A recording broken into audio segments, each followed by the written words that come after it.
Morning, children. This morning session is dedicated to class 12, and we are doing poem number 4, A Thing of Beauty by John Keats. Well, friends, you may ask the question that, sir, what is the theme of this poem, A Thing of Beauty by John Keats? A theme of beauty has a thing of beauty has three important themes, that is youth, nature, and beauty. Youth, nature, and beauty are the central theme of this poem. Well, the first stanza I read out: A thing of beauty is a joy forever. Its loveliness increases, it will never pass into nothingness, but will a bower quiet for us, and a sleep full of sweet dreams, and health and quiet breathing. The poet speaks of the beautiful nature of beautiful sights and beautiful things. The poet says that the permanent nature of beautiful things which gives us eternal joy. The all the things of beauty, all the you know beautiful sights are the permanent source of pleasure and joy for human being, and they give us an everlasting joy. Their loveliness keeps on increasing, it never fades away. The loveliness of the beautiful things, the beautiful sight, the beautiful scenery never fades away, it keeps on increasing. Like, the poet says that the beautiful sights, the beautiful scenery or the beautiful sight is stored in our mind, and it provides us peace and tranquility to our mind, just like a steady place provides us sound sleep full of dreams. In the similar manner, a thing full of beauty, or all those beautiful things, provide us you know good health, sound mind and body. And a good health and sound mind provides us tranquility and mental peace. So the poet is emphasizing upon the fact that all those beautiful things in nature are an eternal source of joy. Their loveliness keeps on increasing, it never fades away. In similar manner, that like a city place provides shade to the ship in the heat of the sun, and a city place gives us sound sleep full of dreams. In the similar manner, all those beautiful things, the sight of all those beautiful things is stored in our mind, which are source of mental peace, tranquility, and good health. And this good health finally provides us mental peace and tranquility. The second stanza, the poet says that when we wake up in the morning after a sound sleep, all the beautiful memories of our sweet dreams help us to strengthen our mind and bond with the earth. Whenever we get up from a sound sleep, whenever we get up from a sound sleep in the early morning, all those beautiful memories of our sweet dreams help us strengthen our bond with the earth. We keep our bonding with the earth. So the beautiful memories of our sweet dreams help us strengthen the bond with the nature. This is the reason, this is why the poet feels that every morning we prepare our wreath of flowers that bind us to the earth more strongly. Hopelessness and sadness and lack of hope are part of life. They are just part of human life.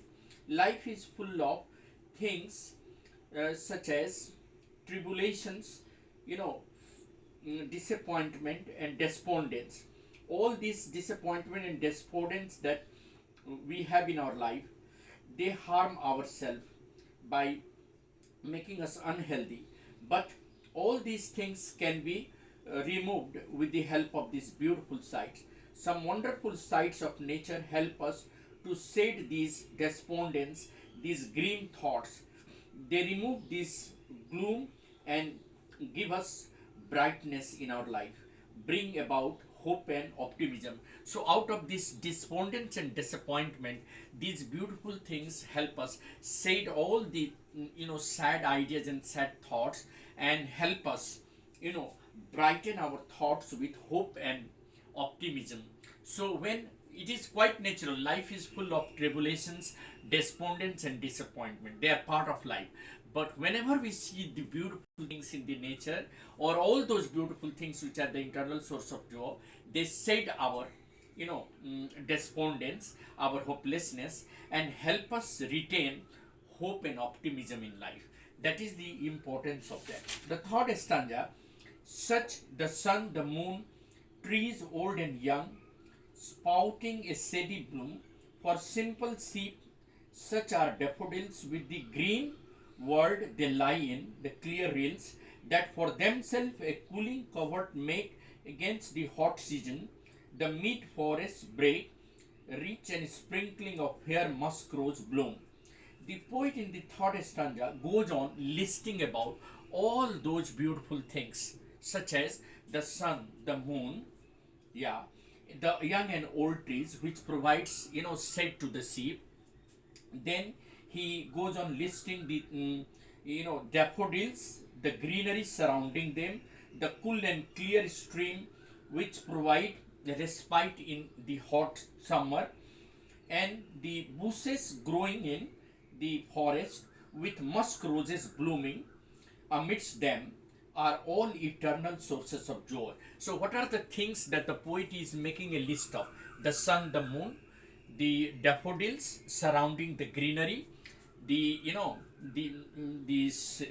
cool shade of trees, old and young trees, which provide shade to the sheep, and the musk roses blooming in the amidst them, and they provide us the source of joy and pleasure to all of us. So even the sun, the moon, the objects of beauty such as the sun and the moon, the daffodils, the greenery surrounding them, the cool and clear stream which provides a respite in the heat of summer, and the bushes growing in the forest with musk roses blooming amidst them are all eternal source of joy.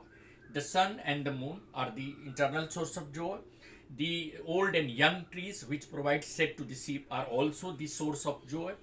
The musk roses blooming amidst the forest are also the eternal source of joy. Then in the cool and the clear stream of water which provides respite in the heat of summer, that is also a source of joy. So all these beauty of nature, all these beautiful objects of nature are the eternal source of joy for human being. And at last the poet says, and makes usage of nature as an endless fountain pouring unto us from heaven. Nature is a source of endless joy. Nature is a source of endless joy.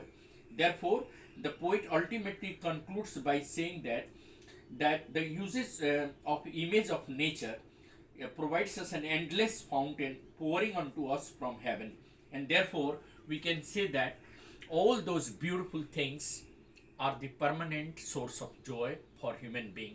They are the endless source of joy. They are an everlasting source of joy. Their loveliness keeps on increasing. They never fade away. So all those beautiful objects of nature are a source of permanent joy for us, and that is what the poem is all about. Thank you. Have a nice day.